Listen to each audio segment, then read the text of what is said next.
Hello everyone, I hope you all are doing well and thank you so much for watching my YouTube channel and I wish you all the best कि आपकी जो stock market की journey है, चाहे trading हो, investment हो, अच्छी जा रही होंगी, आप पैसे कमा रहे होंगे कुछ। एंड उसी के साथ अब नया IPO आने वाला है इंडीजिनी नाम का, मतलब इंडीजिनी लिमिटेड का। तो चलिए IPO डिटेल्स कुछ देख लेते हैं। IPO डेट जो है वो 6 मई 2024 से लेकर 8 मई 2024 तक है।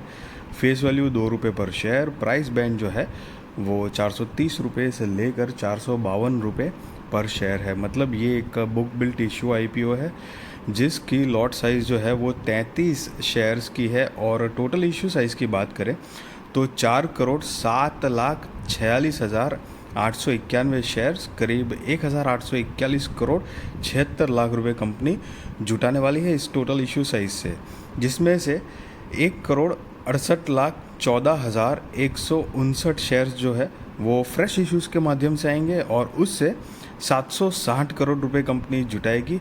और बाकी जो है मतलब 2,39,32,732 शेयर्स, 2 की फेस वैल्यू से ही, उससे कंपनी 1,081 करोड़ 76 लाख रुपए कंपनी जुटाने वाली है और जो कि आएंगे ऑफर फॉर सेल OFS के ज़रिए आएंगे। इसका बेसिस ऑफ अलॉटमेंट जो है उसकी डेट है 9 मई 2024। इनिशिएशन ऑफ रिफंड की डेट जो है वो 10 मई 2024 है।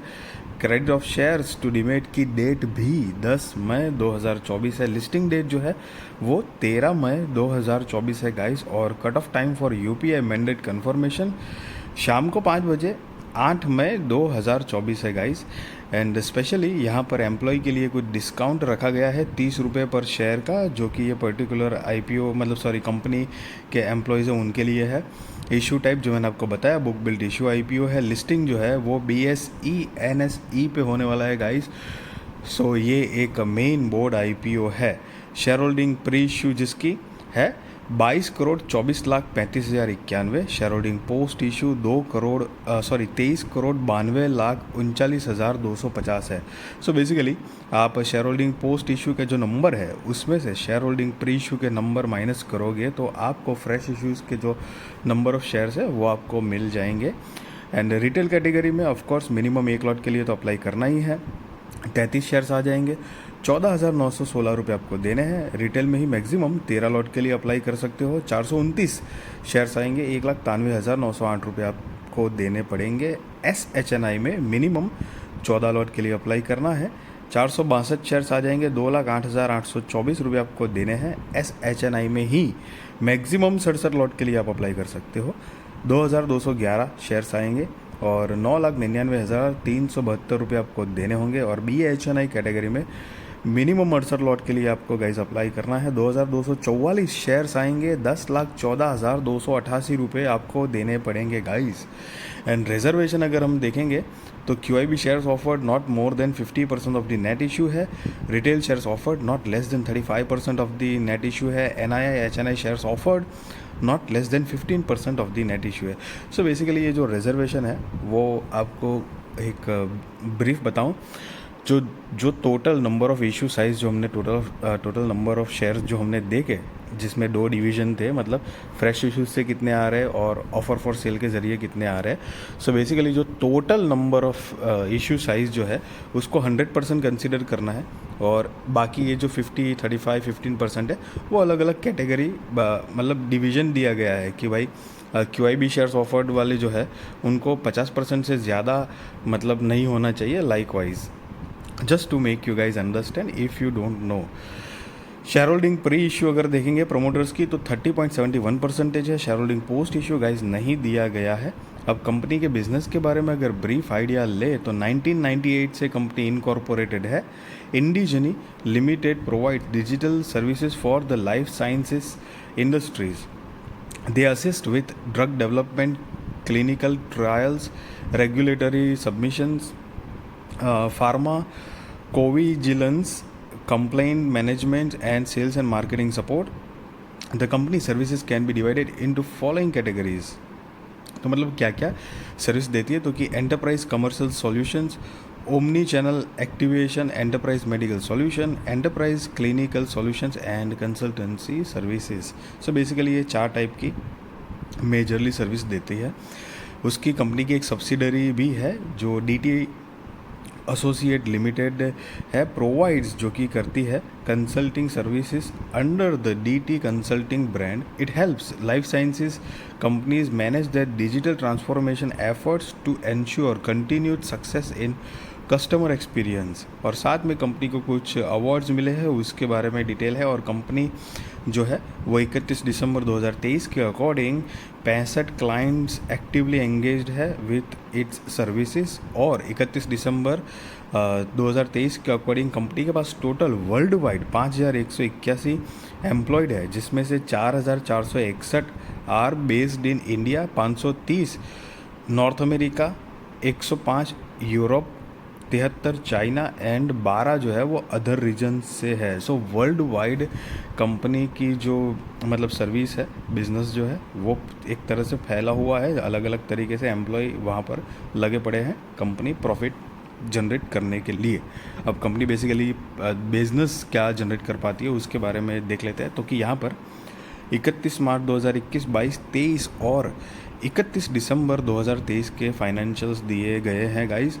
ये सारे फिगर करोड़ में ही हैं, तो चलिए कंपेयर कर लेते हैं। तो कि असेट देखेंगे तो कि मार्च 2021 में 596 करोड़ के आसपास की असेट थी, जो 31 दिसंबर 2023 में 2518 करोड़ रुपए के आसपास हुई है।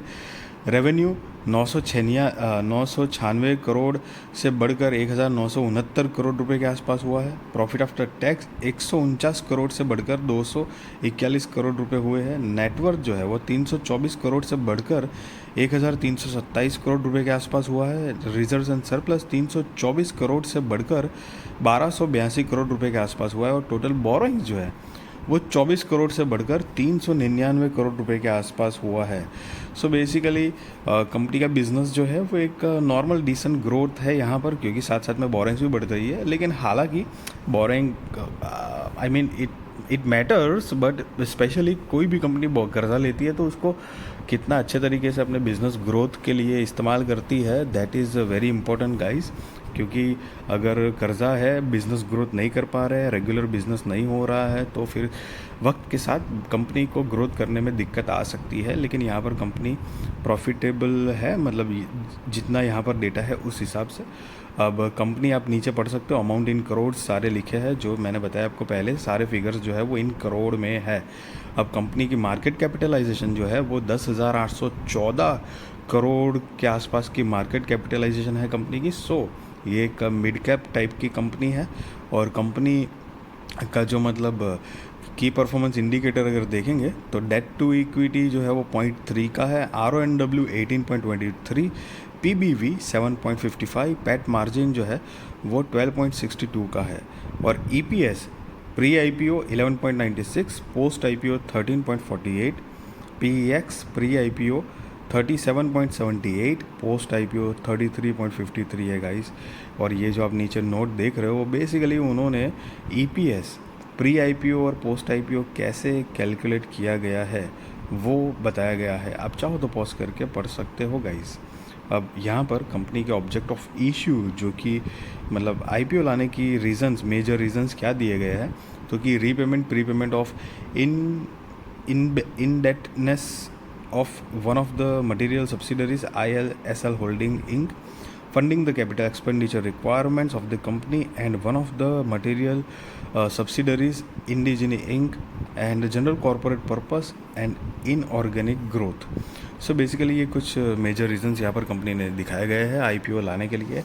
एंड यस, मैं आपको बताना चाहूँगा यहाँ पर दोनों तरफ से कंपनी के पैसे जुट रहे हैं। कुछ पैसे जो है वो मतलब फ्रेश इश्यूज़ है जो कि डायरेक्ट कंपनी के ग्रोथ के अंदर जाएंगे, मतलब कंपनी की आगे की डेवलपमेंट ग्रोथ के लिए यूज़ होंगे। और कुछ पैसे जो है वो सीधे प्रमोटर्स जो होंगे उनके पास जाएंगे, वो पैसे कंपनी के पास नहीं जाएंगे, जो सारे के सारे OFS मतलब ऑफ़र फॉर सेल के ज़रिए आ रहे हैं, जितने पैसे जुटाएंगे वो।